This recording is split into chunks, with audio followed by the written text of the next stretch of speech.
a ver Angola com a dinâmica económica da metrópole, não é? Portugal, e a própria inserção de Portugal na construção económica e na conflitualidade económica que se vivia na Europa também ao longo de todos estes séculos. Eu gostaria de salientar que o livro é efetivamente um documento histórico, portanto vai ser muito útil a dois públicos, um público mais orientado para a compreensão da dinâmica económica, mas também para um público interessado na compreensão da dinâmica histórica.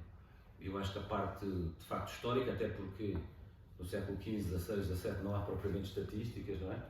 Elas, algumas até foram mais ou menos reconstruídas, mais ou menos, nos últimos 100, 150 anos, mas de facto o que está aqui em causa é a compreensão da dinâmica histórica e perceber através das decisões políticas o que é que foi acontecendo que teve relevância nesse processo histórico, sobretudo para quem obviamente tem interesse na compreensão da evolução económica de Angola. Eu, que já estudei um pouco da história angolana, nomeadamente as origens do empreendedorismo em Angola, até escrevi um artigo aqui em 2020, que foi publicado na revista Janos, em que fui tentar identificar quais foram os primeiros empreendedores que surgiram e como é que esses empreendedores emergiam das dinâmicas económico-sociais em Angola. Fiquei de facto muito surpreendido com muita informação que desconhecia totalmente e que de facto enriquece bastante esta obra nos seus vários períodos. Portanto, quem quer ter uma compreensão do que foi a história económica angolana tem de facto neste livro aqui um contributo absolutamente incontornável, diria eu. Incontornável. Digamos, na introdução, o autor começa logo por explicar que isto não é uma nova edição de uma outra obra, não é? Porque tinha uma obra anterior mais centrada sobre determinado tipo de aspectos, mas de facto é a procura de explicar o processo de uma forma totalmente nova, digamos assim. E por processo, volto a referir o processo histórico-económico de Angola. Portanto, é isto que de facto que esta obra se centra, fazendo obviamente uma ponte para a Europa, uma ponte para o Brasil, não é? Onde, como sabemos, o Brasil era o destino, infelizmente, do tráfico negreiro que nesse período, que em grande parte deste período de colonização se observou em Angola, em África no geral, mas em Angola em particular. Portanto, o Brasil era o destino, portanto, aquilo que se passa no Brasil vai ter influência. Aquilo que se passou na Europa, nomeadamente quando Espanha, ou quando o rei de Espanha se torna também rei de Portugal em 1580, também vai ter influência na forma como os recursos vão ser alocados para a exploração económica e o desenvolvimento económico, se quisermos, do território angolano. Portanto, todos estes elementos o autor passa, digamos assim, a pente fino, podemos dizê-lo dessa forma, e traz-nos de facto aqui um contributo que eu acho que é fundamental. Estudantes de economia africana, sobretudo aqueles que estão interessados em Angola, não podem deixar de consultar esta obra. Portanto, é a primeira mensagem que resulta. Relativamente ao contributo, se quisermos, que a obra traz, para além do documento histórico que é, temos uma reflexão contemporânea. Isto é importante porque o professor João Manuel Gonçalves, que tem um ar bastante jovem, mas tem, apesar de tudo, uma vida longa, não é? Portanto, é um jovem com uma vida longa, que é o que cada vez mais nós temos hoje em dia, não é? As pessoas deixaram de envelhecer, felizmente, graças a várias evoluções tecnológicas, já ninguém envelhece, mas conseguimos ser jovens tendo uma vida longa. É o que fez o professor, é o que tem o professor João Manuel Gonçalves, e consegue testemunhar, quase na primeira pessoa, uma parte significativa desta obra, e até com a sua própria, não só reflexão, mas intervenção, não é? Como ator histórico também, de grande parte deste período. Portanto, a apresentação da obra, digamos, é esta que eu queria fazer. Eu penso que quem teve acesso poderá naturalmente fazer perguntas mais circunstanciais, eu próprio poderei fazê-lo, se elas não surgirem. Mas iria, para lançar o debate, começar por perguntar, de facto, lançar a pergunta que já aflorei há pouco, que é porquê que decidiu chamar-lhe 5 séculos de guerra económica. Eu confesso que na leitura não vi propriamente aquilo que eu esperaria encontrar em termos de conflitualidade, para além do que é o processo histórico normal. Então fiquei curioso de perceber porque que põe aqui até uma bola vermelha, penso que isto será o sangue, não é? Que resultará deste conflito ou não? Não fui eu que fiz a capa. Ok, não foi o autor, pronto, tudo bem. Mas sugere aqui de facto uma dimensão muito conflitual. Porquê que entendeu que seria a melhor maneira de abordar este trabalho? Bom, penso que está ligado, não é? Está? Agora está. Agora está. Bom, então, olha, eu antes de responder, se eu situava dois aspectos. A primeira vez que eu tive a ideia de fazer um trabalho da economia colonial, na altura era só economia colonial, como economia de agressão económica, eu estava em Dakar e nós estávamos há alguns anos do processo de descolonização. Estava lá baseado era uma das bases de retaguarda que a gente tinha naquela altura e tive algumas conversas com colegas senegaleses, professores senegaleses, franceses, começavam também a abordar aquela questão, mas depois, pronto, os assuntos da própria luta, da própria guerra pela independência foram tomando, vamos lá, a dianteira e eu mesmo vivia uma espécie de nomadismo em relação à universidade. Quando nós estávamos nos chamados refluxos, os refluxos eram as fases de derrota na guerra, a gente chamava de refluxos. Quando havia as fases de refluxo, a gente aproveitava, alguns de nós, aproveitávamos para fazer mais um ano de universidade. Somos uma geração, não é, que entramos na universidade, vamos lá, em 1966, 67, eu só fui acabar o meu doutoramento em 2003, de maneira que é para ver isso tudo marcado pelas fases da diversidade da luta. Mas há um momento em que eu tive novamente vontade de trabalhar o assunto e realmente fiz um pequeno texto que na altura se chamava Notas sobre a História Económica da Angola, que foi um momento em que, quem sabe como é que as coisas decorreram na luta pela independência. Portanto, em 68 houve um avanço muito grande da fronteira da Zâmbia até o objetivo era chegar à nascente do Kwanza, nunca se chegou lá, e depois a luta ficou ali pelo Mochico, o que é uma zona, em termos de luta, de combate, uma zona muito favorável a quem tem o melhor armamento, a quem tem arma aérea. E eu e outros propunhamos que, se era para continuar a fazer um processo de contestação insurrecional do sistema colonial, tinha que ser às zonas economicamente importantes, que eram as zonas economicamente importantes, as que mantinham a economia de Angola e que, ao mesmo tempo, serviam o sistema colonial. E o sistema colonial, a nível de uma reflexão deste tipo, tirava uma grande vantagem, sobretudo da Angola, que era o equilíbrio da balança de pagamentos de Portugal.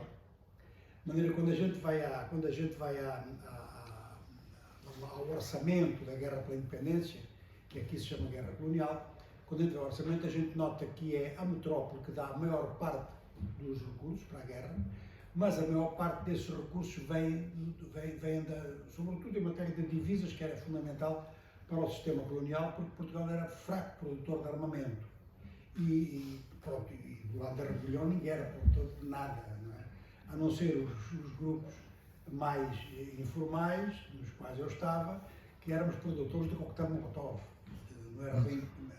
Mas também, quer dizer, essa guerra, e eu estou aí de trás para a frente de propósito, essa guerra nunca visou ser uma guerra de tipo de avançar, derrotar o inimigo, tomar a capital, levantar a bandeira, não era isso, quer dizer, era um processo para fazer pressão e obrigar a negociações.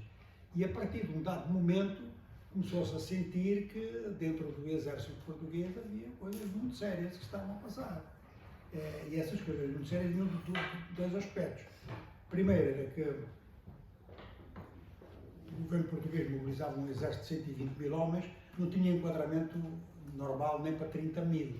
Então meteu os famosos milicianos, significou que colocou no exército o adversário, que vinha da universidade, e então aquilo começou a ficar uma situação de tal ordem que juntava-se a isso o facto de que já 40% do efetivo eram africanos. Então haviam dois fatores que minavam o exército, que acabaram mesmo por modificar a posição do exército, e de um certo momento para a frente havia uma espécie de reflexão conjunta, e essa reflexão conjunta deu importância então a Dakar, onde eu estava, que era uma reflexão que vinha do setor do exército português com ligações aos setores da oposição, que estavam na Argélia também, onde estava muita gente, e esta questão da economia, de como é que o orçamento suportava o orçamento português, o orçamento colonial em Angola, suportava a guerra. Portanto, tudo isso, quer dizer, ao mesmo tempo que a gente desenvolvia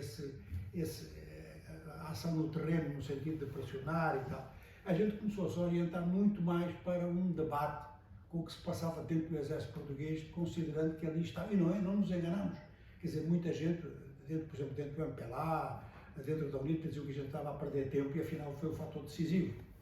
Ora, essa discussão, a gente parou com ela na altura em que o regime ditatorial caiu, em que as coisas mudaram, andou-se ali durante um certo tempo em que começou uma outra guerra, e a outra guerra que foi muito séria.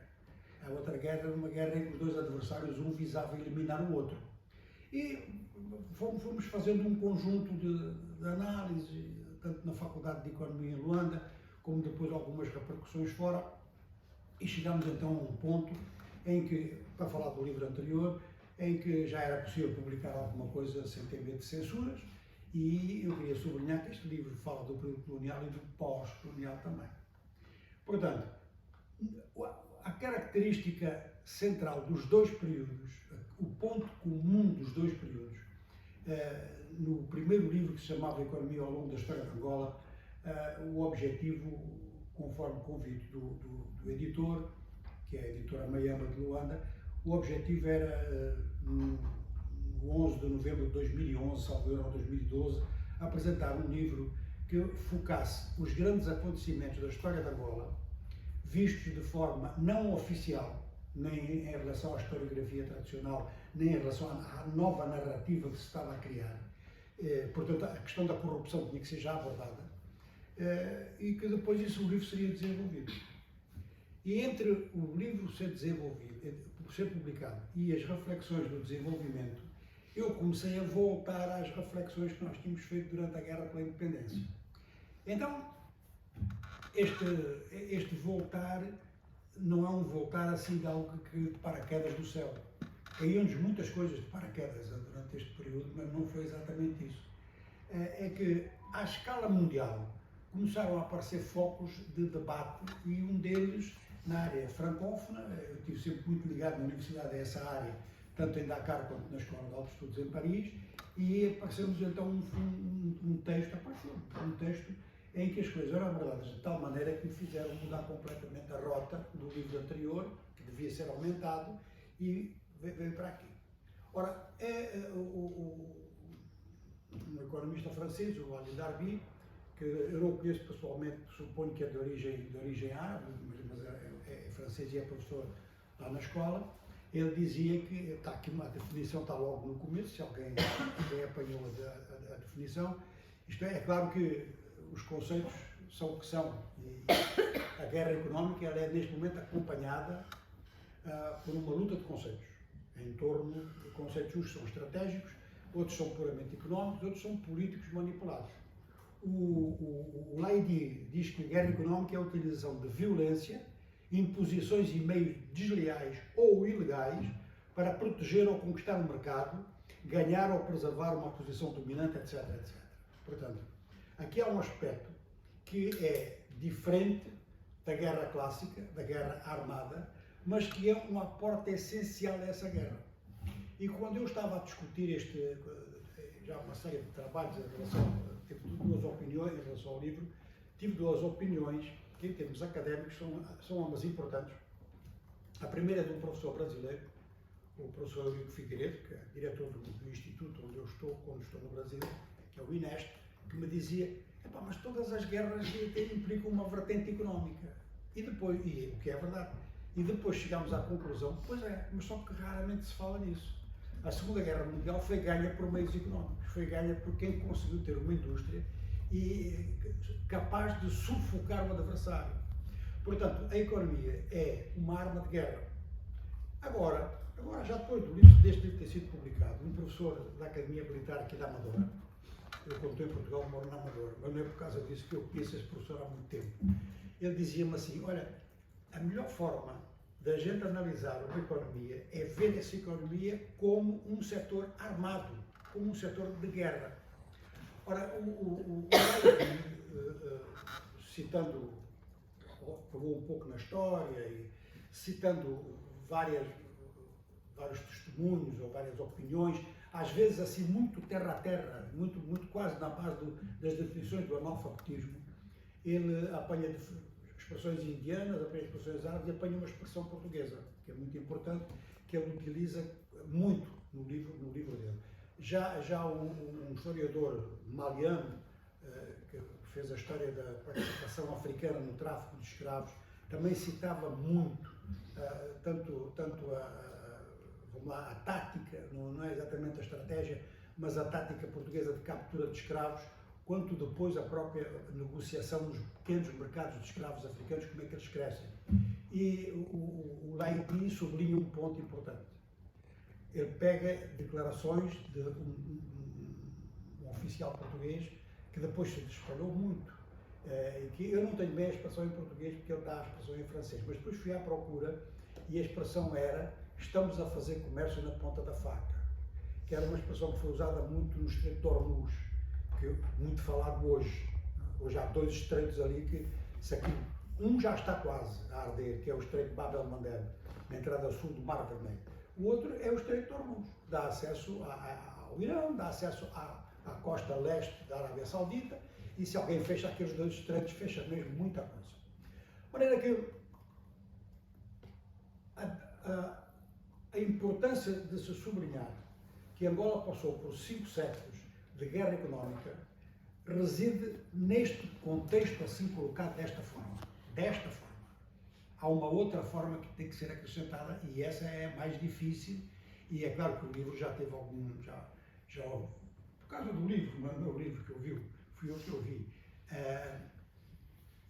A corrupção corresponde a esta definição. É um assalto às finanças públicas. É uma captura, os sul-africanos usam a expressão de captura do Estado. É uma expressão que é relativamente recente.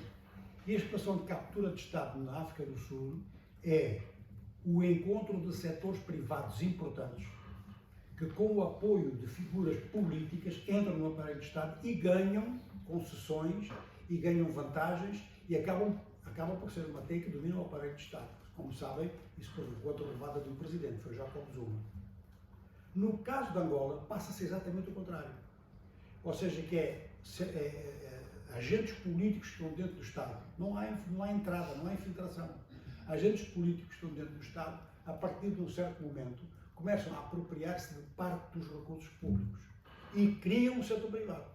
O setor privado é criado de cima para baixo, é criado de dentro do aparelho de Estado e não com captura de Estado. Então nós temos estes dois elementos aqui, e é por isso que eu achei que, conversando com vários colegas, tanto no Brasil quanto na África do Sul, frequento muito a África do Sul também, fiz lá um diploma na Universidade de Cape Town, e naquela altura havia 2 professores que trabalhavam muito isso, uma professora e um professor, e trabalhavam muito a questão do financiamento das guerras. Porque que, por exemplo, depois de terminar a Guerra Fria, a guerra continuou em Angola, mas não continuou em Moçambique. Porquê? Porque Moçambique não tem recursos para pagar uma guerra. Alguém paga a guerra de fora, a guerra acabou, fechou a torneira, ninguém mais pode lutar, tem que negociar. Em Angola, não. Em Angola, nós assistimos a uma guerra, que foi uma guerra do petróleo contra os diamantes. Portanto, o governo tinha petróleo e a UNITA tinha acesso aos diamantes. Isto, eu estou a ver a história de trás para a frente, mas nós já vamos chegar lá às origens disto. E não tanto de trás para a frente quanto eu devia estar a fazer. Mas é assim, a segunda ou terceira guerra de Angola, atenção, segunda ou terceira, porque temos a primeira, que é a guerra pela independência, a segunda vai até às eleições, as primeiras eleições, depois há a recusa, exatamente, há a recusa dos resultados, e começa uma guerra em que, à partida, era uma questão de tempo de saber quem ganhava. Porque um lado tinha muito mais recursos, o petróleo é muito mais forte que os diamantes em Angola, mas em segundo lugar tinha um exército regular e o adversário, a UNITA, aceitou o combate em termos regulares, quando ele não tinha um exército para isso. Quer dizer, foram os 2 erros que foram ali cometidos.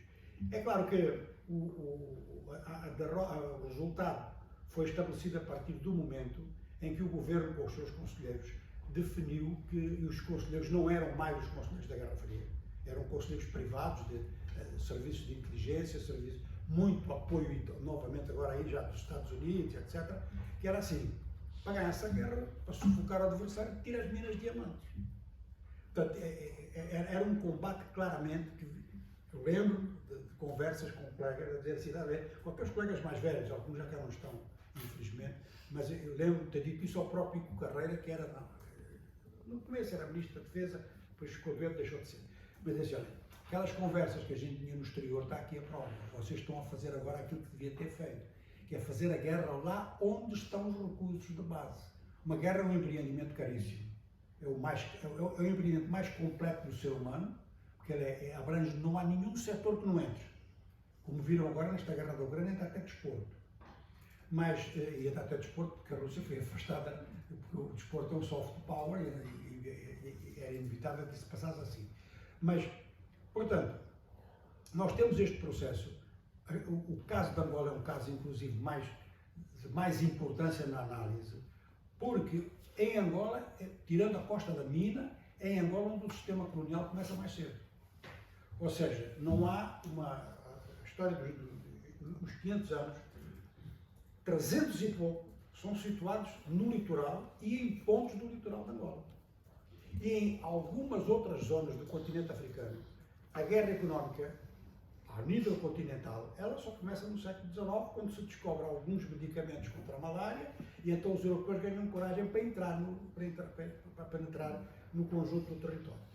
Bom, dito isto, esta é a primeira, eu penso que está aqui implícita a resposta. Procurei misturar aqui várias coisas. Mas o que eu queria sublinhar era, no ir de trás para a frente, neste momento nós estamos a assistir a duas guerras que podem ter decomposições. São duas guerras muito importantes e desta vez Angola não está no campo que tem estado e muita gente está surpreendida com isso. Eu acho importante nós dizermos assim, já de caras, que cada vez mais Angola está no chamado campo ocidental. E os últimos contactos, que são muito recentes, significam um conjunto de países africanos, quer dizer, a África é objeto nestas novas guerras, é objeto de busca de influência, e estas influências estão a apontar para alguns países chaves, um dos quais é Angola. Eu não sei se a gente se pode estender muito nisto ou não, mas os indicadores são os seguintes, de um lado e do outro, muito rapidamente. Os golpes de Estado do Sahel estão todos a ser apoiados pela Rússia, inclusive com a instalação de pessoal militar, e muito qualificado. Wagner não é brincadeira. É do tipo do executive outcome que esteve em Angola também dos sul-africanos, que continua a existir, aliás. Portanto, os golpes de Estado são, com a contestação da França, a França é o ponto fraco do sistema ocidental em África, é muito impopular, e os golpes de Estado procuram mobilizar para aí, e a Rússia entendeu isso e tem aliança, e uma aliança que se pode estender. Neste momento, há um país da costa oeste africana que tem fronteiras com os países do Sahel, onde decorreram os golpes de Estado, de um lado, que é o Senegal, onde ontem foram adiadas, pela primeira vez em não sei quantos anos, adiadas as eleições, e há uma grande dúvida se realmente o atual presidente não se quer eternizar no poder, o que seria uma derrota da chamada democracia liberal em África muito grande. Quer dizer, já antes dizíamos assim, se o jihadismo do Sahel entra no Senegal, pronto, aí estragou já tudo e isto fica muito sério. Não conseguiu, mas vamos lá, a chamada doença do terceiro mandato, que existe em vários países africanos, leva a uma situação que a gente não sabe se é esta, porque no Senegal também há resistência como não houve nos outros. Portanto, podemos considerar que o Senegal é neste momento uma ameaça, uma possibilidade de que em caso de desespero o grupo dominante pode se juntar à chamada Aliança dos Estados do Sahel, que são, portanto, o Mali, o Burkina Faso e o Níger. Mas do outro lado, na África Central, também há a mesma hipótese. Idriss Déby acabou de visitar Moscou, que é o líder militar do Tchad. Ora, esses golpes de Estado desceram até o Gabão, e ao bater no Gabão, quem é que em África ataca o golpe de Estado no Gabão? João Lourenço. Ou seja, que há já uma série de funções que Angola está a assumir de outra forma. Uma segunda via de analisar como é que as coisas estão na divisão das áreas de influência é assim, a gente olha para onde têm ido os grandes membros, não se chamam ministros, não é? São secretários de Estado, mas 3 membros absolutamente decisivos do governo dos Estados Unidos. Secretário do Tesouro, secretário da Defesa, o chefe do Pentágono, e secretário de Estado, portanto, o Anthony Blinken. A gente verifica que eles visitaram um conjunto de países muito escolhidos. Foi a secretária do Tesouro, Gana, a Zâmbia e a África do Sul, com a qual os Estados Unidos têm uma péssima relação neste momento. O secretário da Defesa visitou o Djibouti, onde os americanos já estão, o Quênia e Angola. Parece que foi a primeira vez agora. E agora, a visita do Blinken, Cabo Verde, onde ficou só umas horas, mas já tinha um acordo anterior. Esse acordo anterior é que os americanos estão a colocar em várias partes do mundo, incluindo a África, depósitos de material de guerra. No caso de terem que intervir, não precisa levar o material está lá. Cabo Verde é um deles, e Cabo Verde, Angola e outra vez o Quênia. Bom, Angola é o único que tem 2 visitas. E o Joe Biden, por 2 vezes, citou Angola como um centro de produção energética, de energias alternativas. E desta vez, não é só projeto, é que realmente tem 2 projetos já em construção. Um na área de Malange, os 2, perto, aproveitando. O projeto é bastante grande e visa, inclusive, exportação. E agora, o resultado das eleições na República Democrática do Congo deverá também ter um prolongamento para lá. Mas o que nós vemos neste momento é uma nova disputa mundial por África e, mais uma vez, baseada em fatores de ordem económica. Ou seja, que os Estados Unidos e a Rússia não estão a pedir aos africanos que entrem em combate do lado deles. Estão a pedir é que participem do grande esforço, que é um esforço caríssimo. Os Estados Unidos já pararam, inclusive, diminuíram, pelo menos, e se o Trump ganha, ainda fica pior. Mas já diminuíram muito as suas disponibilidades de verbas, porque 2 guerras com estes custos, pago pelo mesmo, é complicado. De maneira que estamos a assistir, então, a um panorama que é uma nova divisão, é um novo scramble, não sei bem como é que a gente vai traduzir isso em português, que é complicado, nova corrida para a África, mas passa-se de outra forma. Quer dizer, o objetivo não é criar grandes impérios, demonstrar que eu tenho 10 milhões de quilómetros quadrados com 50 milhões de pessoas lá dentro, é só, eu tenho os pontos principais. E os pontos principais, no caso da Rússia, ela até nem pode escolher muito. Mas tem posições importantes, porque, por exemplo, o Sahel não está sozinho. Há presença russa na Líbia, está presente no Mediterrâneo. Então, neste quadro todo, nós estamos a assistir a uma luta onde o fator decisivo é você tem que ter países-chave e você tem que ter capacidade de produção de nova tecnologia. Bom, é aí que nós vamos voltar um bocadinho atrás, na nova tecnologia. Não vou descrever aqui o que é que está em jogo nesta nova tecnologia. Todo mundo sabe, por exemplo, a luta que os americanos têm para que determinados segredos não cheguem até à China, e fazem inclusive pressão aqui na Europa, né? Na Holanda, sobretudo, que é um grande produtor de semicondutores, e é muito provável que as coisas entre a China e Taiwan se agravem, porque Taiwan produz 37% dos semicondutores mundiais e mais nada funciona sem isso. De maneira que, se a gente recua, a gente verifica que ao longo da história temos assistido a uma luta, que é a luta pela nova tecnologia. Vamos lá para trás. Os nossos antepassados, nós somos todos descendentes de pessoas do Val do Rift. Não está aqui ninguém que não seja. O Val do Rift, na parte queniana do Val do Rift. Depois o Val do Rift ele continua, entra lá na Etiópia. Então os nossos antepassados, que andavam lá meio pendurados nas árvores, alguém fez uma descoberta monumental. Como é que eu posso armazenar água? Há outras descobertas. Estou a falar dessa, muita gente fala na roda, não sei o quê, mas essa foi uma capital. E essa ficou, mais ou menos, naquela altura, não havia segredos de caráter económico. A rapaziada passava o segredo ao outro. Você está com um problema de sede, faz o seguinte e tal. Apanha um ovo de avestruz, joga fora o que está dentro, ou come, e põe água lá dentro. Come e põe água lá dentro. Depois há uns buracos aí que a gente pode, aí já o controle das cavernas e buracos já dava problema. E piorou tudo quando alguém descobriu o fogo. Há inclusive um filme que foi feito com base em algumas pesquisas que vêm feitas pelos Estados Unidos, alguns casos são palpites, noutros casos não são palpites, mas quer dizer, a produção da água e do fogo, o armazenamento da água e a produção do fogo, são dois elementos tecnológicos que dão muita vantagem àquelas comunidades lá atrás, das quais nós descendemos.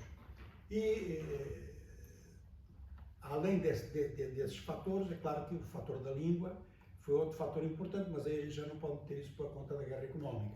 Aí já é outro tipo de evolução. Mas, se nós saltarmos por cima de tudo isso, esquecermos que, pronto, o desenvolvimento da agricultura, do sedentarismo, para quem tem vivência da América Latina, a grande pergunta, mas como é que o ser humano chegou até aqui, vindo de onde veio? Já imaginaram que foi a travessia da Sibéria, o que isso implicou de recursos para poder atravessar aquilo?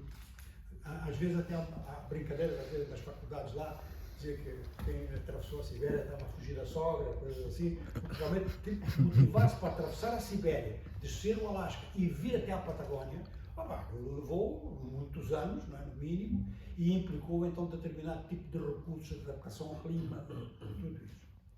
Nós vamos passar, isso é só para chamar a atenção dos dois polos, o polo atual, estamos nos drones, e aquele polo inicial que é pôr água dentro do ovo de avestruz.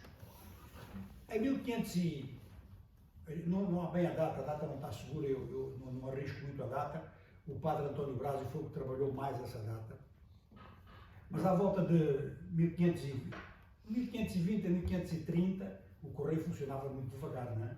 E, portanto, o que a gente tem a certeza é que a resposta, o rei do povo, um dos Afonsos, e esse, vou citá-lo como Afonso porque esse era cristão mesmo, não era só vamos lá, da aparência, de utilização do cristianismo em termos ideológicos, esse era cristão mesmo. Então ele escreve convencido, pronto, estamos nos a entender bem, estamos a vender escravos uns aos outros, né? Estamos a colaborar aqui. E ele envia uma carta ao rei de Portugal, Salvador Dom João II, em que ele começa a tentar ter a arma tecnológica na mão dele. Ele diz assim: eu quero comprar uma caravela. E o rei de Portugal responde-lhe 6 anos depois, ou 5, a gente não sabe bem, a carta do rei de Portugal está datada, 1536. Mas para que é que você precisa de uma caravela se tem as minhas todas? Quer dizer, é uma forma de dizer assim, não há aqui transferência de tecnologia nenhuma, esta seguro eu. E os escravos que você tem para vender e quer levar na sua caravela passam para as minhas. Portanto, temos essa, e isso vai gerar uma situação de tensão que vai ter o seu ponto mais alto já dentro das disputas europeias pelo Atlântico Sul. As disputas europeias pelo Atlântico Sul levantam-nos uma pergunta logo à partida. Portanto, a escravatura já estava razoavelmente encaminhada, mas o Brasil ainda não está totalmente encaminhado. Eu acho que não há o Império Africano e o Império Americano de Portugal, pelo menos no que diz respeito à Angola e à Costa da Mina, é o mesmo império. Um funciona em função do outro. Portanto, é uma situação, alguns casos na colonização britânica, mas é uma situação em que tem a metrópole e você tem 2 tipos de colónia. Ou seja, que há uma colónia que é subsidiária da outra. Portanto, Luanda é fundada em 1576, fundada como cidade, já era uma zona povoada, não estava lá, não estava vazia. E vamos considerar que no final, na altura em que a União Ibérica, segundo uns, a ocupação dos Filipos na coroa portuguesa, à volta de 1580, que foi rápido. E foi rápido porque Portugal tinha feito uma experiência na Madeira. A Madeira é o laboratório inicial de preparação dos dados económicos, da rentabilização do sistema. Passa para o Brasil com espaços enormes e o Brasil começa a pedir mais mão de obra. Ora, aqui refere-se a história de Paulo Dias de Novaes. O objetivo inicial era metais, mas aquilo falhou os metais, então não tem metais, mas tem escravos. E a tensão que havia entre o principal Estado pré-colonial organizado, que era o Estado português, essa tensão vai se prolongar até ao Brasil. Há uma luta que é descrita aqui dentro, em função justamente da produção da cana-de-açúcar no Brasil, e no final Portugal acaba por ganhar, não vamos aqui descrever alguns detalhes importantes. Há um que é muito importante, portanto tem que se dizer, que é Evandro de Melo, um historiador brasileiro, que é irmão até de um grande escritor, João Cabral de Melo Neto. O Evandro fez um estudo aqui. É impressionante como muita gente vem fazer estudos na Torre do Tombo, pessoa de fora, e no Brasil muitos, não é? Tem esse caso, tem o caso a partir da história de uma escrava, que era escrava em Massangano, depois portava-se mal, foi mandado para o Brasil. Portava-se mal, quer dizer, é uma história até menos, portava-se mal do ponto de vista sexual, né? Tinha uma vida muito ativa, e os donos acharam que ela estava ali mal colocada e tinham que tirar dali. E então portava-se mal no bom sentido, nós quando dizemos que alguém se portava mal, é no sentido elogioso. Era uma mulher livre que inventaram um casamento, e não existe casamento coisa nenhuma. Mas isso foi tudo, os documentos estavam todos na Torre do Tombo. Ora, da mesma forma que o Evandro veio à Torre do Tombo para fazer uma pesquisa sobre a Batalha de Guararapes, em que Portugal ganha, as forças mistas de Portugal-Brasil ganham a batalha, mas na verdade não foi isso que resolveu o problema. O que ele descobre é que Portugal pagou em ouro a retirada dos holandeses. E temos motivos para pensar que Angola entrou no mesmo acordo. Ou seja, que quando os holandeses tomaram o norte do Brasil, naturalmente foram tomar Angola. A mão de obra estava, é a rede comercial que estava criada.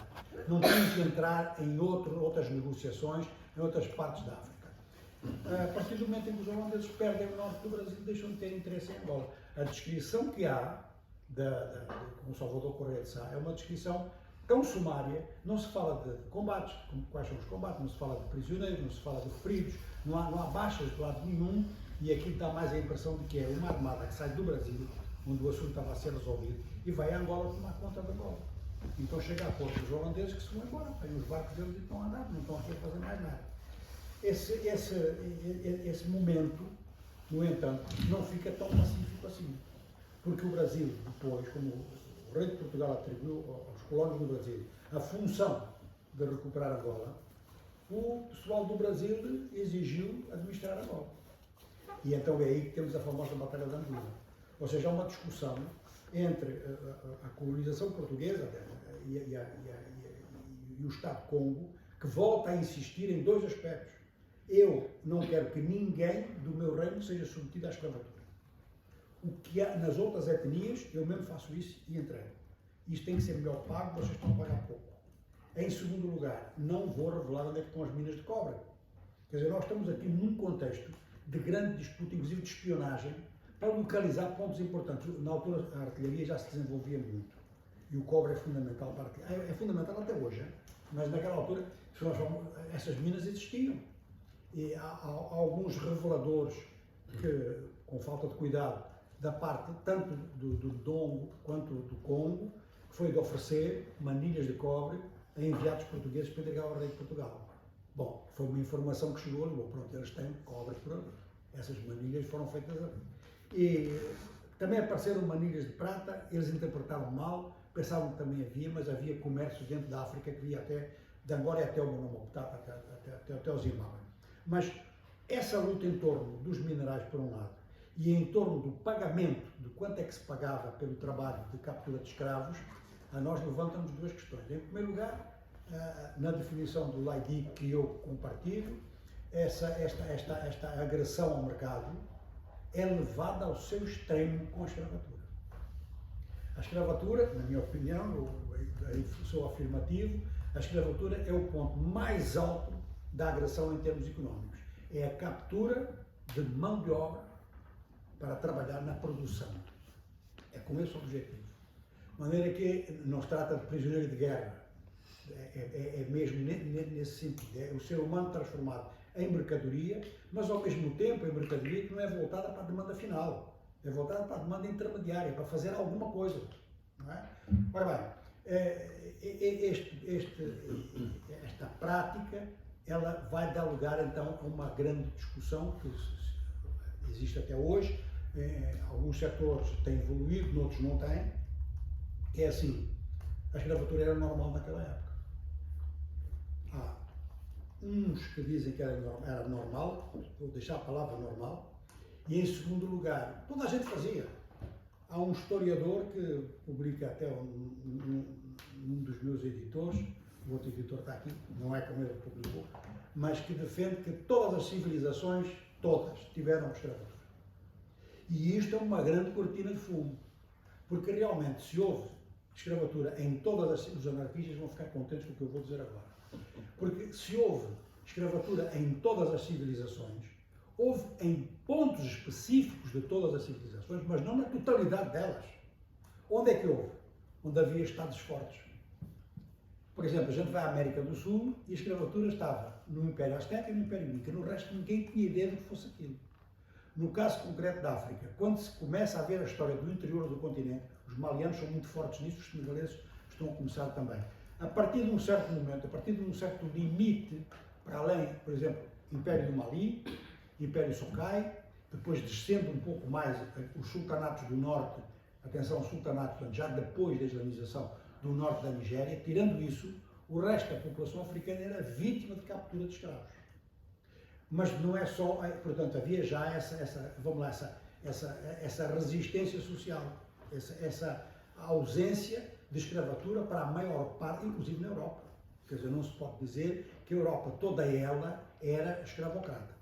E nós temos uma série de exemplos, então, nesses dois livros que eu citei. O livro da escrava que se portava mal e massacrando revela-nos algumas coisas importantes. A autora é uma autora francesa, trabalhou aqui, e ela cita, por exemplo, há um determinado momento em que se chama a bula do Papa. O cristianismo esteve altamente implicado na escravatura, mas havia dissidentes. E então é uma coisa que eu tenho notado muito, porque ela diz assim: a bula do Papa Inocêncio IV previa que os escravos, que eram cristãos, que tinham casado, tinham o direito de morar juntos, mesmo que fossem de donos diferentes. O que no Brasil levantou problemas que não foi brincadeira. Que às vezes uma fazenda ficava a 500 km da outra. E ela é apanhada um pouco nessa turbulência, o livro vale por causa disso. Mas o que ela diz é que o Inocêncio IV, o Papa, talvez um pouco da sua vontade, passa essa bula para fazer concessão aos jesuítas que eram contra a escravatura. Bom, ela considera que era o pequeno grupo dos jesuítas, mas eu já ouvi falar em tantos pequenos grupos que eram contra, que realmente é uma soma de pequenos grupos, quer dizer, mesmo a nível, vamos lá, do que era o Ocidente naquela altura, muito mais Ocidente que hoje, não é? Havia resistência.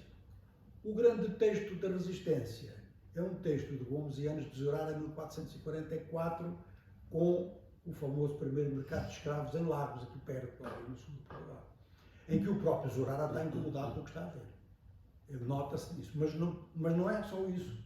É que ele não só está muito incomodado, diz que é uma crueldade, não sei o quê, mas ele conta, tanto quanto ele pode, o momento em que os escravos que foram vendidos naquela praça que está ali em Lagos, para quem conhece Lagos, foram vendidos, começa uma gritaria.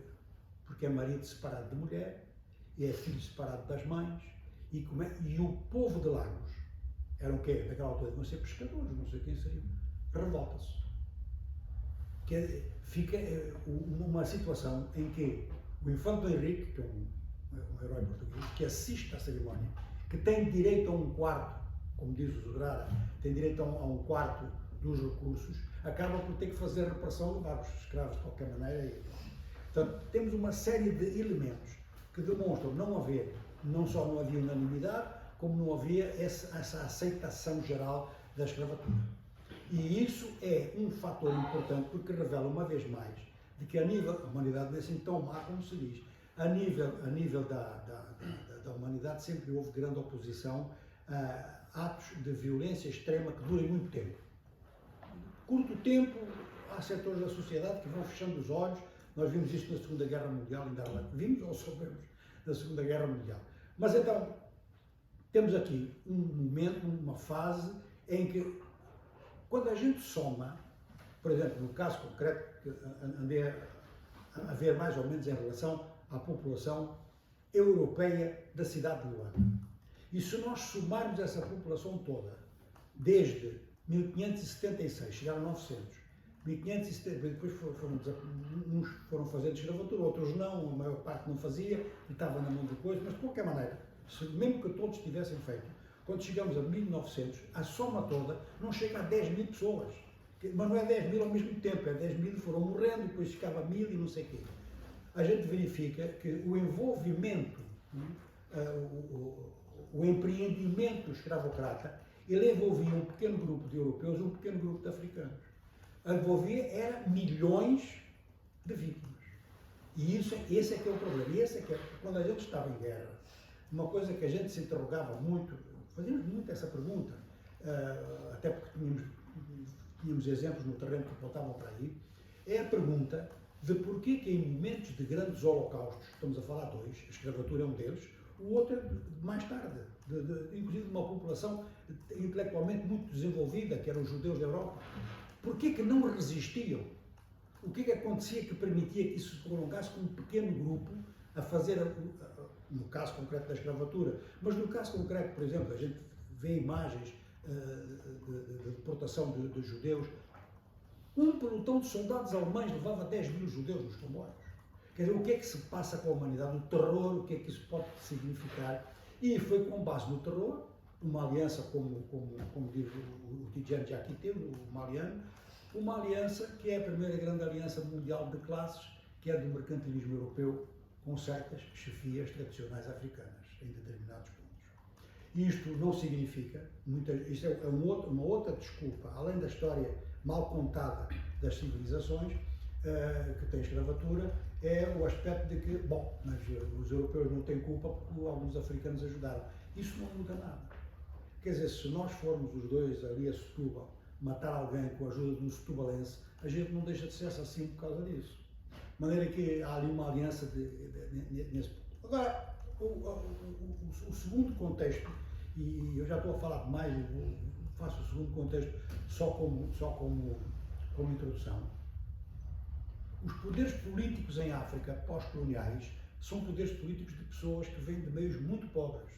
Na grande maioria. É muito raro um líder político africano que você possa dizer que era, embora, por exemplo, no Senegal, onde eu tive um certo tempo, embora no Senegal, a esquerda senegalesa, tenho alguns amigos que foram meus colegas de faculdade, dizem, pá, essa gente aí são descendentes dos antigos traficantes que ajudaram os brancos. Eles não provam isso, dizem, né? Já de raiva, quando você está com raiva, você ataca de qualquer maneira e diz, esse sujeito é tão mau, já não só de xingar a mãe, como ainda por cima diz, estava ligado àquilo. Mas é pouco provável, é pouco provável. E a gente vê, por exemplo, no caso dos PALOP, é sem exceção. Você não tem um líder político que tenha lutado pela independência que fosse rico. Até porque houve uma tentativa de classe média.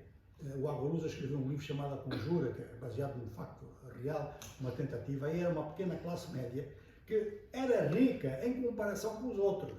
Mas se comparasse com a Europa, era mesmo realmente muito pouco. Ora, o que é que acontece?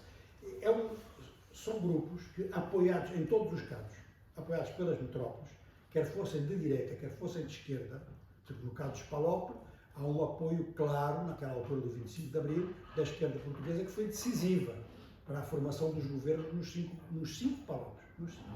E, portanto, ao chegarem ao poder, a partir de um certo momento, começam-se a dar conta de que não têm base económica própria. São funcionários públicos. Eu lembro-me muito bem porque, pronto, quer dizer, eu era chefe de departamento, fui colocado num departamento de um determinado ministério, que era o Ministério dos Transportes, questões de logística, e o que eu via de nomeações à minha volta era tudo gente assim, bastante pobre. E alguns começaram a pensar em utilizar determinados privilégios e as coisas foram sendo feitas lentamente. Eu não vou contar o livro todo, mas a grande vaga de corrupção em Angola, por exemplo, estamos a trabalhar sobre Angola, mas tem outros casos muito parecidos. Bom, para já, isto não quer dizer que os países em guerra tenham uma evolução nessa matéria diferente dos países onde não houve guerra. É rigorosamente igual. Qual é o ponto comum? O ponto comum é a origem muito frágil, do ponto de vista financeiro e do ponto de vista económico, das lideranças, que lidam com riquezas muito grandes e basta que 1 a 2%, não precisa ser muito, procure capturar os chamados recursos do Estado para que se desenvolva uma camada em torno disso. O Jean-Pierre Bayard, um francês, que escreveu um livro chamado lá A Política do Ventre, não sei se foi traduzido em português, foi? Que eu saiba, não. Pois. A Política do Ventre é uma análise deste processo. E este processo, para ele, eu trabalho um pouco esse conceito, num determinado momento, que era a política da classe-Estado, que depois foi superado. Foi superado. Mas num dado momento era o Partido-Estado e era a classe-Estado. O Partido Único serve como base para essa acumulação delinquente de capital. Eu vou ficar por aqui, isto é só um enunciado, senão daqui a pouco conto o livro todo. Pois, exato. E temos que também alargar o debate aqui à nossa audiência. Mas antes disso eu queria, já agora, uma vez que fez uma passagem histórica de facto bastante, fez uma passagem pela história bastante abrangente, tocando em pontos-chave, eu queria fazer ainda uma pergunta antes de passarmos o debate, antes de abrirmos o debate à nossa audiência, que é: qual é a guerra, ou qual é a principal guerra económica que Angola vive hoje, no momento em que estamos? E será que ela é significativamente diferente daquilo que foi este processo histórico? Há aqui uma mudança? O que é que aconteceu? Porque acho que é importante debatermos o que se passa atualmente, porque, como sabem, em Angola, não é? Pela primeira vez, até é um sinal de mudança histórica, pela primeira vez há um certo debate, não é? O cidadão comum debate política, coisa que há 10 anos não acontecia. Não acontecia. De facto, houve a mudança de presidente, trouxe uma muito maior abertura e, portanto, há um debate político alargado. Eu vejo isso, os meus alunos falam nas aulas de política, coisa que não acontecia quando eu comecei a dar aulas em Angola. Isso não existia, por simplesmente falavam à parte, mas não se falava em público. Portanto, houve aqui uma mudança, mas o que me parece, mesmo junto de classes esclarecidas, não é? De professores, universitários, economistas, funcionários públicos, pessoas que estão perto das decisões, e o que eu sinto é que há uma grande incompreensão do que se passa atualmente em Angola. E com a incompreensão vem a frustração. Portanto, estava à espera de uma grande mudança, afinal, há uma pequena mudança, mas os resultados do ponto de vista económico são catastróficos. Portanto, isto gera, acima de tudo, gera incompreensão. Portanto, não se consegue entender e as pessoas não conseguem interpretar o que se está a passar. Não sei se o João Noel nos pode dar aqui uma ajuda. O que é que se passa atualmente em Angola? Nós estamos todos à procura de saber o que é que se passa, não é? Tudo o que eu posso dizer é meramente indicativo. Tanto que as conclusões são conclusões provisórias. O que a gente constata é que realmente há uma busca, que é de fora para dentro, de atribuir uma nova função a Angola. Isto neste momento há. Essa nova função está ligada à nova conjuntura internacional, que me parece ser uma conjuntura de redistribuição de cartas. A entrada da China pesou muito. A maneira como, por exemplo, como o governo da Rússia vê o que pensa que são ameaças contra esse próprio governo, mas ao mesmo tempo aproveitar isso para fazer o velho expansionismo. Quer dizer, a Rússia vive este ciclo desde o tempo dos czares, depois do leninismo, e agora o Putin, que muita gente diz que gosta muito das biografias do Napoleão, não sei se é assim. Mas o facto é que, no caso concreto de Angola, há um afastamento, em primeiro lugar, há uma leitura que é feita em determinados setores, inclusive setores militares, de que realmente do ponto de vista económico, a aliança inicial pós-independência, portanto com o antigo campo soviético, foi catastrófica para a economia de Angola. Em segundo lugar, depois entraram os europeus, uma série de acordos de cooperação que não valeram coisa nenhuma, ficou tudo cada vez mais na mesma. E não é só Angola, quer dizer, até países como o Brasil, que são muito mais poderosos economicamente, tudo o que se produz não dá autoridade nenhuma na fixação de preços. A gente produz, mas os preços são fixados pelos outros. Então agora, o que é que querem os americanos? Ficar a fazer uma aliança com os americanos talvez dê alguma coisa. E neste momento, há dois elementos que são essenciais para o sistema, tal como ele é visto dos dois lados. Eu não sei como é que a Rússia está a ver, porque tem um financiamento de guerra, mas do lado dos Estados Unidos, do lado da China, é visto da mesma forma. Há duas parcelas que são capitais, que é a energia e a alimentação. A energia e a alimentação são dois fatores centrais da inflação mundial neste momento, que é mundial mesmo. Não é? Ora, Angola não só tem energia, como pode vir a ter energia diversificada. O Joe Biden disse duas vezes, alguém informou mal, não é? Que Angola tem uma grande capacidade para produzir eólica e solar, mas ele deu a entender que ia exportar para a Europa. Quer dizer, o que é absurdo neste momento, em termos de meios. Mas é para verem a importância que se está a dar a um país que já tem uma base energética, que pode vir a ter outra muito maior pelas próprias condições, pelo próprio tamanho, e por ser utilizada como um laboratório, e ao mesmo tempo tem, então, uma capacidade agroalimentar que é absolutamente decisiva. Né? Os países que produzem, neste momento, agrobusiness em grandes quantidades têm mais importância do que os produtores de aço.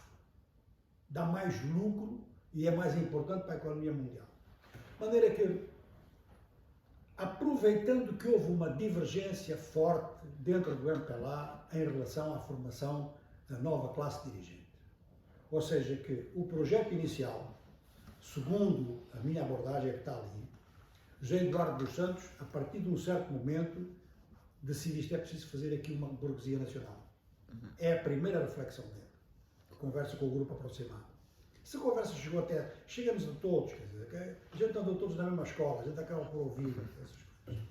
E o primeiro contacto dele com a Odebrecht, do Brasil, é para que a Odebrecht forme uma consciência empresarial a generais da reserva, para que eles não pensem noutras coisas.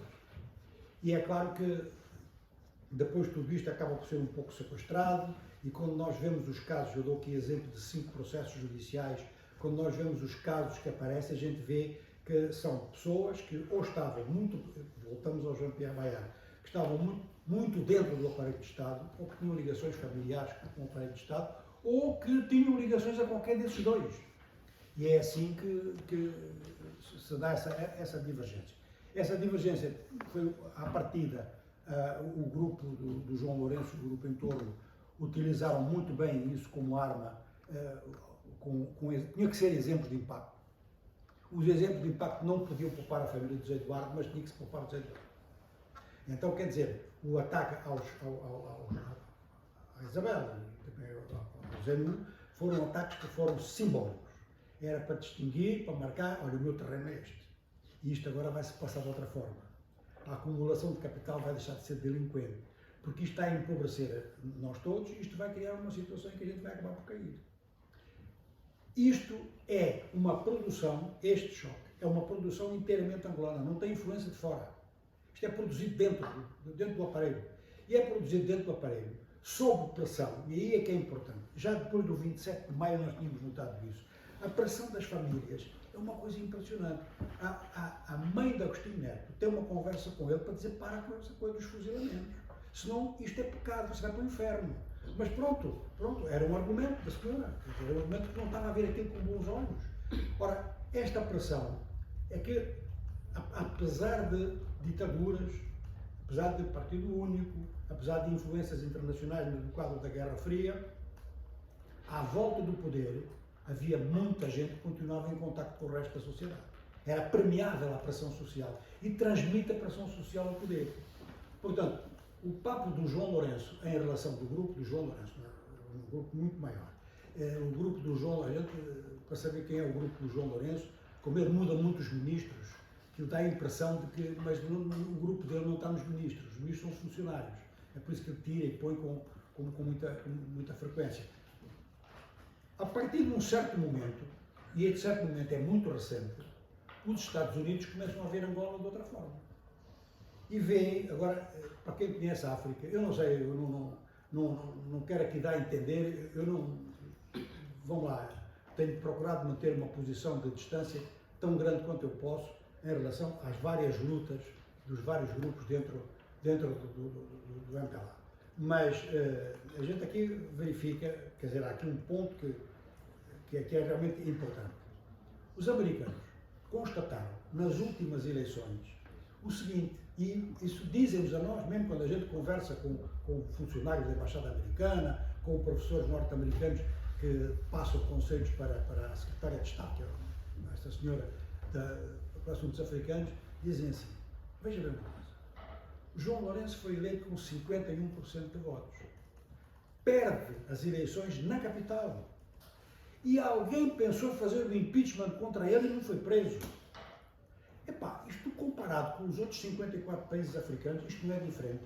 Parece-me que sim. Dizem os gringos, os americanos dizem isso. Então, os americanos começam, sob pressão da guerra da Ucrânia, e muito mais assustados quando começou o Médio Oriente, que eles não conseguem entender como é que se para com aquilo. O aliado deles é um aliado rebelde, Israel não o segue procura, quer dizer, até certo ponto, depois vai acabar mal, não é? Mas pronto, está ainda assim. Os americanos, quando começaram a fazer a sua pesquisa da nova política para a África, disseram agora é o ponto capital. Este não nos podem acusar de jantar para o ditador como apoiamos o Mobutu, por aí fora. E o agravante de que a África do Sul dava sinais de estar a passar para o chamado campo inimigo. De maneira que, com estes dois exemplos, a única coisa que a gente pode fazer, com muita honestidade, é dizer assim, nós estamos a trabalhar cenários. Portanto, o que eu possa dizer não é a resposta definitiva. Eu acho que ninguém sabe os vários meandros, nem mesmo quem está metido muito, nem mesmo o João Lourenço. Não sabe muito bem como é que as coisas evoluem. Há uma dinâmica que foi lançada e que está a andar. Ora, temos estes dois aspectos. Primeiro, dentro da classe dirigente, ou da camada dirigente, como quiserem dizer, surgiram divergências muito sérias, porque a forma de acumulação de capital se tornou escandalosa e perigosa para quem estava no poder. Em segundo lugar, em cima disso, há um clima de liberdade, tem razão, nunca se pode falar tão à vontade como hoje. E, aliás, eu até acho que o nível de liberdade que há, por exemplo, nas ruas, que antigamente havia medo de falar e não sei o quê, transmite-se em parte à mídia. A crítica à mídia oficial é tão forte que a mídia em Angola, as redes sociais, têm um impacto muito maior do que até em países europeus. É para aí, é nisso que se acredita. O governo tenta combater nessa área e até nem consegue.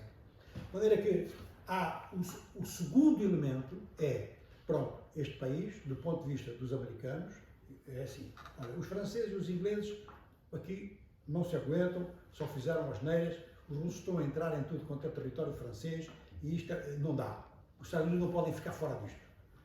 E é aquela coisa, o gringo diz que o europeu é incompetente.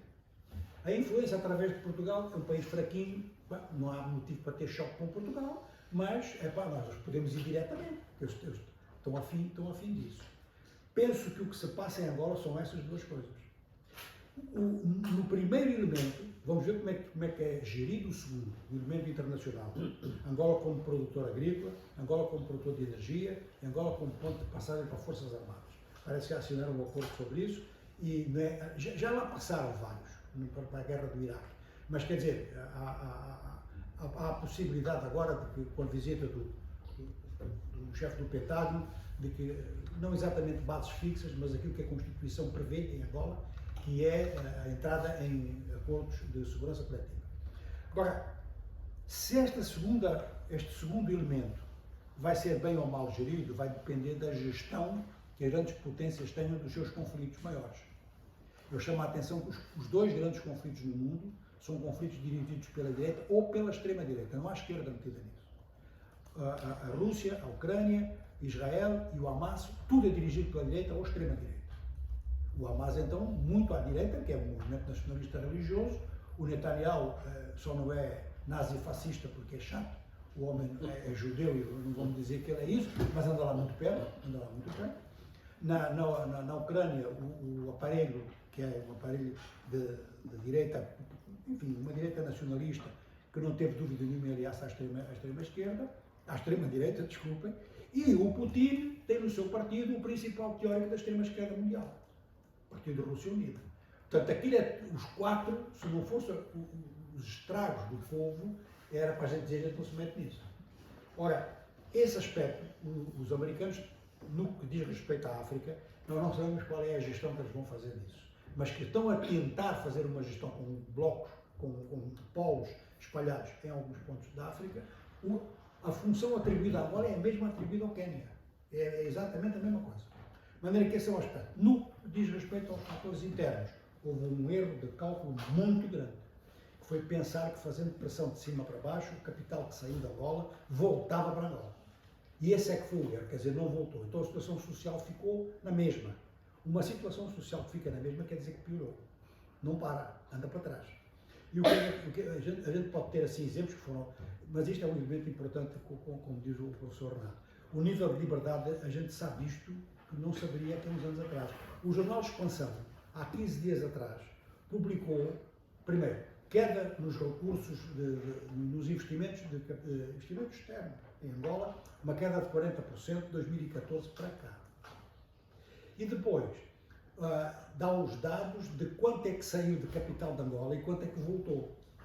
E então era, do modo geral, o investimento direto estrangeiro de 2014 para cá, em Angola, implicava que por cada dólar investido estavam a tirar 50 centavos, o que é muito bom. Ou seja, ao fim de 20 anos o investimento está coberto, está a dar lucro. E o investimento angolano, vamos chamar assim, para ser bonzinho, que é investimento angolano no exterior, estava a dar por cada dólar saídos 4 centavos de retorno. Quer dizer, não sei se estão a ver a diferença entre as duas coisas. Portanto, o capital de Angola que sai de Angola para o exterior está a desenvolver alguém, que não tem voltado. Ora, esta tendência não foi invertida. A Comissão de Recuperação de Ativos já está a baixar, mas muito, muito. O Procurador-Geral da República falou em 100 mil milhões de dólares que foram desviados. Ele não diz bem o período, mas nós supomos que é exatamente todo aquele período após meados de 90 até a altura em que começou. Eu penso que é mais ou menos isso que ele quis dizer. Temos ali um período de 20 e poucos anos. 20 e pouco, não, quase 30, né? Mas mesmo assim, 100 bi. Só desde 2005? Bom, ele referia-se muito aos finais dos anos 90. Sim, a partir de 92. Aos finais, a dizer finais. Eu tenho a impressão que os tais finais é quando a Isabel dos Santos começa a meter dinheiro no exterior. Eu não sei se são um bom ponto de partida, porque o primeiro está aqui, num dos julgamentos, onde se sente que há uma captura importante, que é a propósito de um contrato de material de guerra na Ucrânia, com a Ucrânia, através dos franceses. Isso é 96, 97. Mas pronto, o Pitagros dá a entender que é no final e ele vai mais ou menos até a altura da eleição do João Lourenço. São 17 mais que há 20 anos, sensivelmente. A perspectiva na Comissão de Recuperação de Ativos não é nem de 10% disso. Portanto, não resolve problema nenhum. Então, esse erro de cálculo está a determinar toda esta situação em que o João Lourenço passa do presidente mais popular em Angola para um dos mais impopulares. Sim. Nós temos estes dados assim para trabalhar com eles. Não temos resposta, não há assim.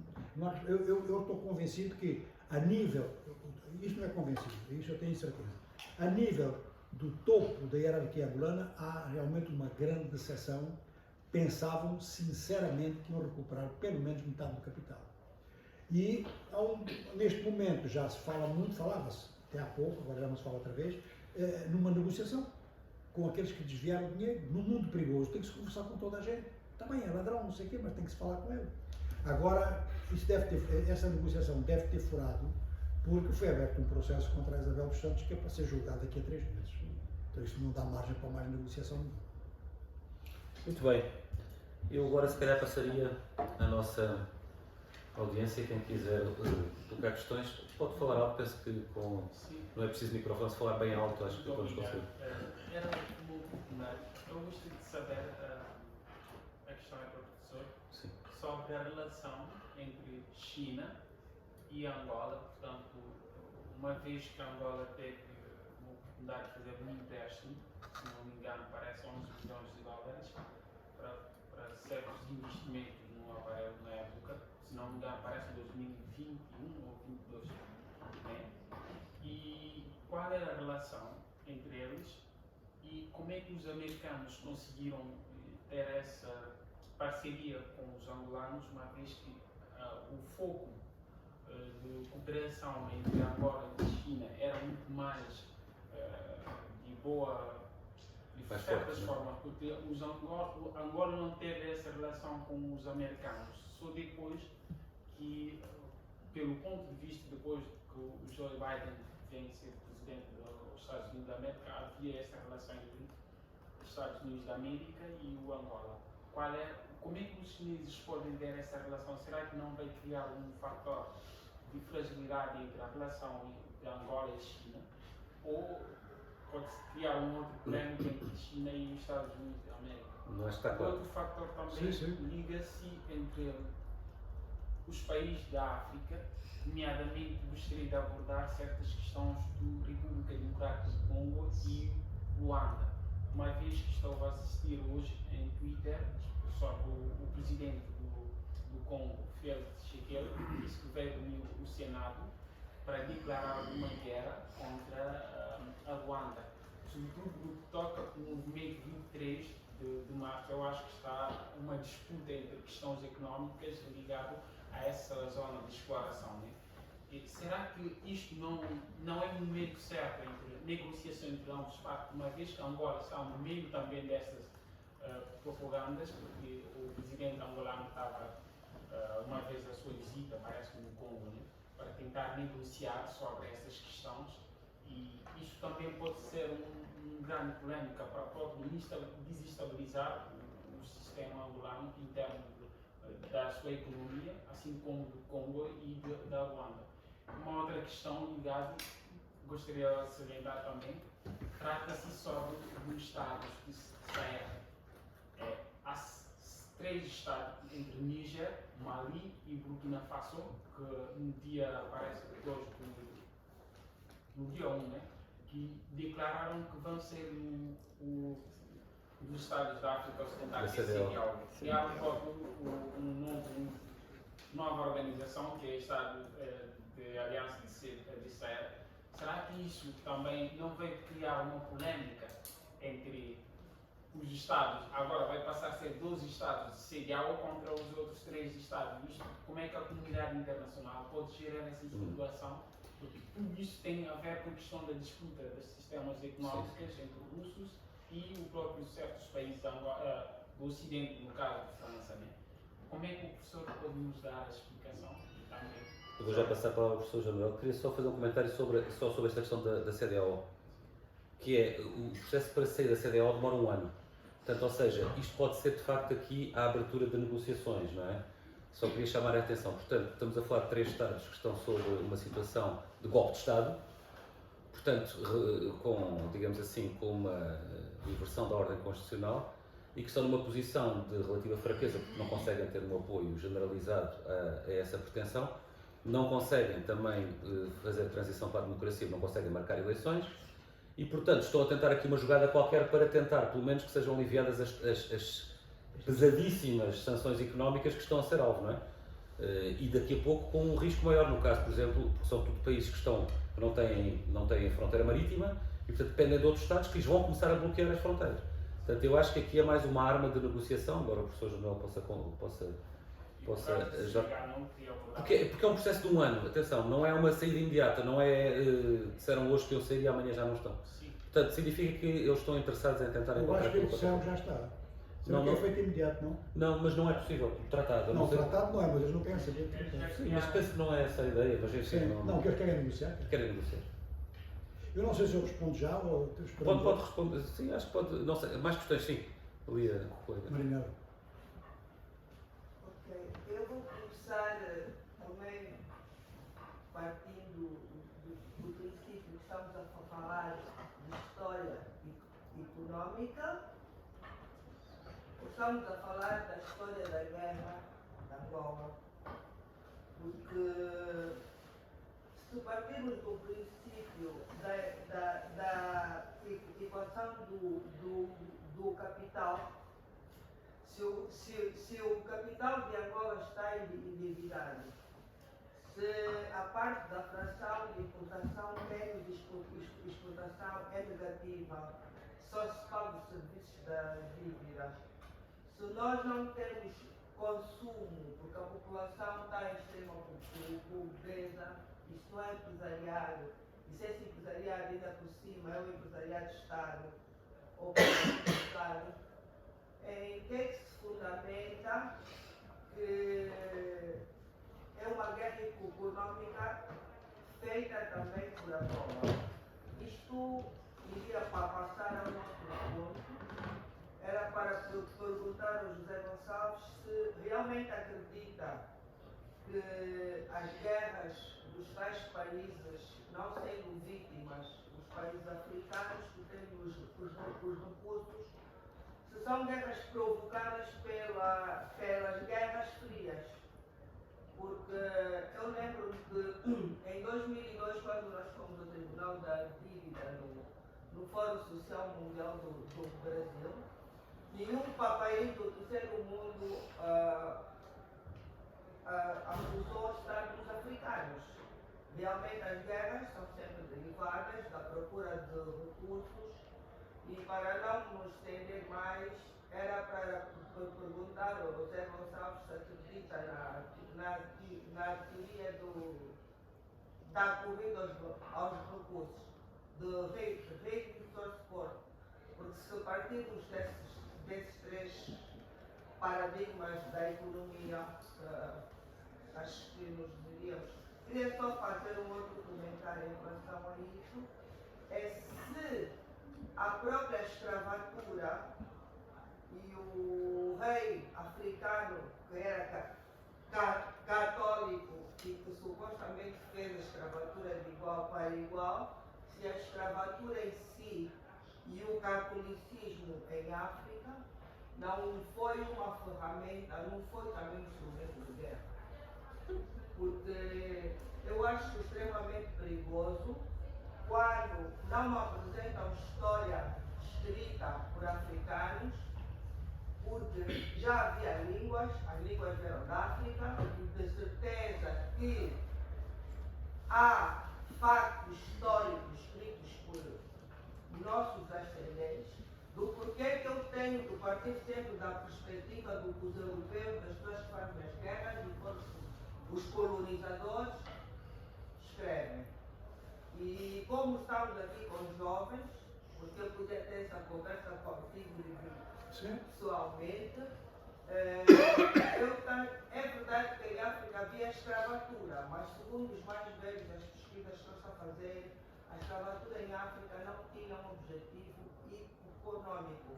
Opostamente, era uma forma de resolução de conflitos. E era respeituosa, e tinha prazos, e tinha regras. E é mais uma outra forma da colonização das mentes, virem nos dizer que, como o Zé Gonçalves disse bem, vocês já praticaram a escravatura, então nós temos o seguimento. E eu não aceito isso. Obrigado. Muito bem, muito obrigado. Sim, mais uma questão. Marinela, só uma questão. Há alguma escravatura respeituosa, enquanto conceito? Vamos falar nisso. Mas tu disseste uma coisa que a mim me parece grave e é importante abordá-la. Pronto. João Noel, obrigadíssima. Eu não sou da área, se calhar as pessoas que estão aqui são. Para mim foi super bom e muito útil. Tenho que falar mais alto a isso? Eu vou tentar. Pode-se levantar se quiser, se calhar. Eu falo baixo e tenho uma voz calma. Pronto, eu vou perguntar à Marinela uma coisa que é sobre a afirmação que ela agora fez e juntamente com as perguntas que faz ao João, esta história de entender a escravatura que já havia em África como uma escravatura respeituosa e que tinha regras. Desculpa, tinha regras e era só como um género de castigo. Bem, enfim, todas estas castigos, respeituoso e escravatura, para mim são um caldo bem complicado. Pronto, mas vamos falar nisso. Depois outra coisa estava a agradecer, porque eu não sou de economia, mas acho fantástica e gostei imenso, aprendi imenso. E queria perguntar-te uma coisa, João Mel. Se, nesta perspectiva da tua intervenção em relação a este período recente que se está a viver, a ideia é que Angola seja um país utilizado, digamos assim, ou seja, vamos lá usar este país, não é? Então, ó camaradas, vocês aí não se entendem nada, a miséria é o que sabemos, está uma, desculpem a expressão, mas merdungueira imensa em termos de vida nacional, mas, como vocês são realmente muito potenciais, nós vamos atribuir-vos uma nova função, ou seja, é esta questão de, então, o que aquilo é como país, que se internamente, e como sabemos, sob o ponto de vista económico, do bem-estar das populações, desenvolvimento da população, de tudo isso, a situação é gravíssima, como sabemos, não é? Como é que se alia isso a ser utilizado para três setores? não é a tal passagem de armas, que é bem complicado passar a ser. Acho eu, não sei, na minha ignorância sobre estas coisas, mas como cidadã. A segunda é, ok, o agro de negócio em grande escala, que imagino que seja isso, não é? Portanto, uma coisa que vai ser feita por equipes multinacionais, por grandes empresas, quer dizer, continua a estar de fora o pequeno produtor, portanto, todos os setores que fazem parte do circuito de distribuição, etc, etc, estão de fora. Portanto, no fundo, acaba por estar de fora a economia nacional, não é? Portanto, é um género de utilização em que o território é usado para o agronegócio e sai dali para alimento mundial, quer dizer, para poder ser redistribuído mundialmente por causa das carências alimentares, assim como eventualmente a energia, porque é necessário, não é só produzir energia, produzir alimentos e exportar, sem ter que ter redes de distribuição interna é mais fácil, mas usar os alimentos de maneira a dar trabalho nacional e tudo o que é o desenvolvimento do país, portanto, assim como a energia, o que me parece é, camaradas, então vocês ficam aí na miséria na mesma como estão, não é?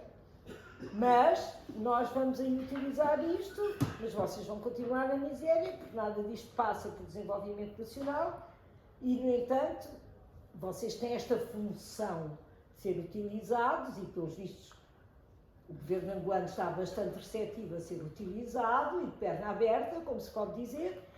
E como é que é? Quer dizer, isto tudo parece assim um género de... Eu, na minha ignorância, parece-me assim uma incoerência total. Mas diz-me tudo. Vocês é que são os economistas. Bom, temos 3 perguntas, já dá para responder. Eu acho que já dá para responder, sim. E tem que ser rápido porque já estão quase 7h30. Exato. Temos que, senão já não conseguimos fechar. Pois é. Bom, é assim, muito rapidamente. Primeiro, as relações da Angola com a China são relações que decepcionaram. 2017 para cá, o João Lourenço tem passado por várias decepções. Ele passou pela decepção do dinheiro que não voltou e passa pela decepção de que a China é um comprador de matéria-prima, é um emprestador, atenção que eu estou a dizer emprestador porque é uma expressão meio pejorativa, de dinheiro para ser utilizado por empresas chinesas que vão fazer infraestruturas. E depois fica por aí. Ou seja, não há investimento chinês. E não há. Também, por exemplo, países como a África do Sul se queixam de que a China, na África do Sul, que é um país que tem um setor industrial, não é? A China compra matéria-prima. Produtos industriais não compra. Então, isso agora levou a vários países africanos a começarem a notar de que a dívida contraída em relação à China é dinheiro que não chega a sair da China. Já aconteceu isso com a Europa o tempo todo. Ou seja, que empresta dinheiro, no caso de Angola, o montante da dívida a gente não sabe. Fala-se entre 22 e 40 bi. É horrível. Que significa ignorância. Não é? Quando a distância é muito grande, o leque é muito grande, é porque não se sabe, está palpite aí. Mas vamos no palpite e vamos dizer que é uma média de 30. É assim, a China empresta dinheiro a juro muito baixo, certo? A juro mais baixo que os ocidentais. Mas como o volume de emprestado é muito alto, o dinheiro que sai da Angola é igual. Este é um primeiro cálculo que toda a gente fica a saber. Bom, mesmo nos agiotas, o agiota que empresta a juros mais baixos, ele vai emprestar mais dinheiro. Até ele faz o mesmo montante que o agiota da porta do lado, que empresta a 10%, ele empresta a 2%, 3%. Isto, a dívida externa africana, onde se fazemos a soma, neste momento já é a China que está em primeiro lugar. Nas discussões sobre dívida, temos a China em primeiro lugar, com juros mais baixos, porque os montantes foram muito altos. E a partir de um certo momento a China parou. Ora, parou, não fez investimentos, os países africanos continuam a achar, porque, olha, safa muito. Quer dizer, a China teve uma primeira fase de exportação de produtos que eram de grande consumo em África, de preços muito abordáveis, com um marketing que é uma coisa impressionante. Eu uma vez lembro que estava no lançamento de um livro no hall da Rádio Nacional lá em Luanda. Para quem conhece Luanda, ali está, em frente tem uma bomba de gasolina e eu fui para o lançamento do livro, sem ter usado caneta para assinar o coisa. Não tive problema, atravessei da Rádio Nacional para lá, estava lá, vendeu, custava $1 e eu disse que eu não posso vender uma caneta só, para $1 são 5 canetas. Então deu mais 4, além das 5 que eu comprei. Isso naquele momento era uma maravilha. Depois, o petróleo usado como forma de pagar a dívida e finalmente o petróleo não chega para pagar a dívida. Portanto, temos aqui um parceiro que não estava a ajudar no investimento, é uma coisa que realmente a gente pode alargar um pouco. Os níveis de investimento, de operação na construção civil, apresentam 3 países no topo. É o Brasil, não é pela ordem, é o Brasil, é a China e é Portugal. Como é que esses 3 que fazem obras de infraestrutura, que utilizam cimento de forma impressionante, houve um momento em que chamava a atenção, como é que esta gente não monta fábricas de cimento aqui? Como é que prefere mandar vir o cimento dos seus países? Tinha algum motivo, ninguém estava a fazer isso por acaso. Não é? O caso do Brasil, o caso do Odebrecht, até estudei um pouco mais, aqui escoava uma parte da produção. Portugal também, né? com vários, com o Soares da Costa, com o Mota Engil, que estão até hoje no mercado. E os chineses fizeram a mesma coisa. Então constatou-se que as grandes potências emergentes, as chamadas potências emergentes, no caso da China e no caso do Brasil, no fundo estavam a copiar o que faziam o sistema colonial, e isso foi uma grande exceção. Vários contactos feitos com a China em vários países, os chineses fingiam, ria e não fazia. Ou seja, vocês podem investir em alguma coisa, podem diminuir o desemprego, podem criar indústria de caráter médio, mesmo com descontos nos impostos, e não fizeram. Então criou o problema. E neste momento, o problema que é entre Angola e a China é traduzido por um facto. Há 6 meses que não há embaixador chinês em Luanda. Para quem conhece os símbolos da política desses países, isto é muito grave. Alguma coisa se passa, certo? Bom, os americanos que estão atentos a isso já viram isso. Dizem, bom, pronto, estes aqui já dá para ver que aqui há problema. Mas o problema é que os americanos acreditam que mesmo que os chineses estejam presentes, e eles estão a procurar países onde os chineses estejam presentes, eles acreditam que são mais competitivos que os chineses, que ganham, certo? Portanto, como a Maria João falou, Angola é um país utilizado como a África toda é. E vai ser assim durante um certo tempo em virtude da sua fraqueza. Mas há aqui um elemento importante, é que as lideranças africanas podem utilizar isso. Bom, eu estou a ser utilizado, agora vamos ver o que eu tiro daqui e vamos aos exemplos. No caso da Ásia, os Estados Unidos fizeram exatamente a mesma coisa com a Coreia do Sul e com Taiwan. Era o chamado desenvolvimento da vitrina. Com a diferença com a China, que eles meteram dinheiro e abriram o mercado americano aos coreanos, aos sul-coreanos e aos taiwaneses. Mas, quer dizer, a Coreia do Sul em 1959 tinha um PIB per capita inferior ao Ghana. Para vocês verem o que aconteceu nesse meio tempo. Portanto, aproveitar a política internacional, aproveitar o comportamento das grandes potências internacionais, que é um comportamento de utilização, de ver até a partir de que momento é que a gente pode ficar mais autónomo, qual é a margem de manobra que pode existir. Há aqui um aspecto que eu não tinha entendido o que é que estava a acontecer com a Vera Daves, de quem eu tenho boa impressão. Como é que ela mantinha durante tanto tempo o orçamento, o RGE, com 50% do orçamento para pagar a dívida. É 50%. Uma parte dessa dívida tem que ser paga. É a dívida interna. Se não pagar, as empresas vão à falência. Isso é muito simples. O Estado é o principal cliente da economia. E não só em Angola, aqui também. Mas pronto, a dívida interna, essa não é para negociar, tem que pagar, as empresas estão descapitalizadas, tem que pagar. Mas no exterior, porquê que não se aproveitou o período do Covid, em que se emprestava desregradamente, sem se dizer como é que isto vai ser amortizado? A África tinha que ter aproveitado e pedido o que alguns países pediram. Olha, eu quero uma moratória. A China também não aceitou isso. Não, a China não aceitou, e os que aceitaram deram moratória de 6 meses. 6 meses não é moratória, é adiamento do pagamento. É preciso no mínimo 3 anos para que o dinheiro, esse montante de dívida seja usado como investimento. E aí sim a gente pode pagar a dívida. A dívida. Ora, eu tenho a impressão que esquematicamente eu respondi às 3 coisas. Agora, eu tenho notado aqui uma coisa que do ponto de vista pedagógico é importante. O livro fala de um monte de coisas, mas as pessoas estão preocupadas com a escravatura e com a situação atual. Não é? São os 2 focos realmente interessantes na guerra económica, que é a captura do Estado moderno e é a forma como o sistema colonial se financiou. Isto é importante. Só a questão do Sahel, a gente não sabe, a gente pensa, não é? que os militares da Aliança do Estado do Sahel, a AES, estão a negociar e disseram nós saímos com efeito imediato. E só pode, pelo acordo só pode sair tem que dar pré-aviso de 1 ano. Até no Brexit, não foi 1 ano, mas foi quase isso, não é? Uma coisa que nós constatamos em África, duas coisas que vêm muito aqui do hemisfério norte, é sempre que há um movimento separatista na Europa, Escócia e Catalunha, os movimentos separatistas em África se sentem estimulados. E em relação ao Brexit, já havia clima anterior de saída não da CDAO, mas da zona do franco CFA, para se constituir uma nova moeda. A Nigéria apoiou, depois o Macron foi a correr a Abidjan, prometeu uma nova moeda, o ECO, que está até hoje, depois diz que foi o Covid que o deixou fazer. Mas, quer dizer, temos este conjunto assim, ou seja, a África é um continente inteiramente utilizado, não é só como agora. Até aqui ninguém aproveitou o interesse e a importância que a África tem para as grandes potências que procuram utilizar. A margem de manobra tem sido, então vamos aceitar, vamos ver o que é que esses fazem. Ora, seria um erro muito grave pensar que o desenvolvimento se faz por procuração, que vem alguém de fora nos desenvolver.